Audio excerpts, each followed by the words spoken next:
Selamat malam Bapak dosen dan teman-teman sekalian. Perkenalkan, nama saya Yolanda Dewi Pusparesti. Saya berasal dari ahli C, di mana ahli C mendapatkan tugas yaitu bab 3 tentang subak dan paradigma ekologi baru.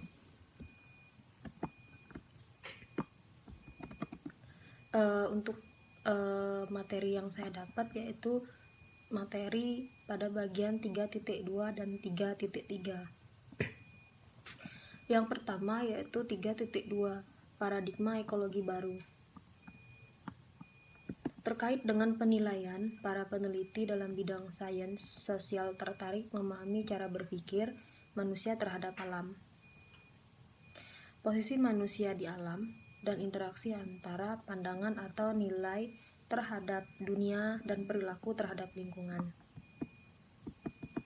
Berbagai hasil penelitian pada bidang fisiologi sosial menunjukkan peranan nilai sebagai faktor pertama atau faktor peramal bagi perilaku dan niat untuk berperilaku, sehingga sebagai faktor penjelas dalam variasi perilaku individu selama bertahun-tahun. Setiap peneliti dalam bidang fisiologi sosial, sebagaimana juga peneliti dalam bidang yang lain, cenderung menggunakan indikator yang spesifik dalam mengkaji aspek nilai, sampai kemudian muncul instrumen yang disebut dengan paradigma ekologi baru atau New Ecological Paradigma atau NEP. Jadi di sini untuk tujuan NEP atau New Ecological Paradigma yang bertujuan mendalami isu antroposentris, di mana antroposentris sering pula disebut egosentris dan atau ekosentris dalam sikap penilaian dan penilaian tentang lingkungan.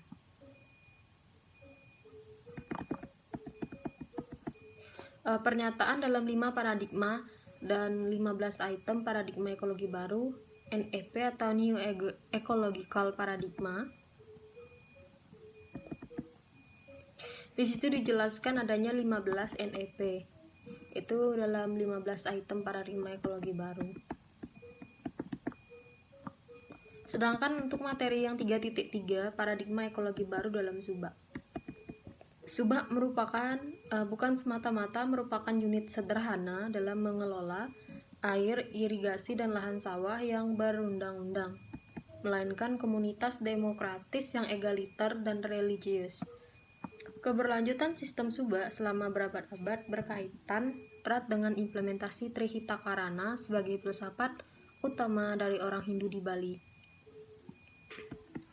Istilah Trihita-Karana secara harfiah berarti yaitu 3 penyebab kesejahteraan atau 3 alasan untuk kemakmuran, yaitu hubungan harmonis antara manusia dengan Tuhan, antara sesama manusia, dan antara manusia dengan lingkungannya.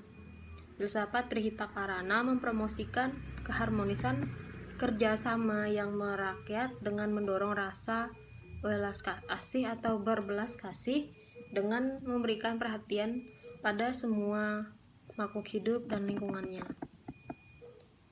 Trihita-Karana berhubungan erat dengan konsep anti-ekosentris dan anti-eksesionalisme, karena filsafat tersebut mengakui adanya nilai-nilai intrinsik dari alam, serta ketidakberdayaan manusia untuk melepas diri dari keterbatasan alam.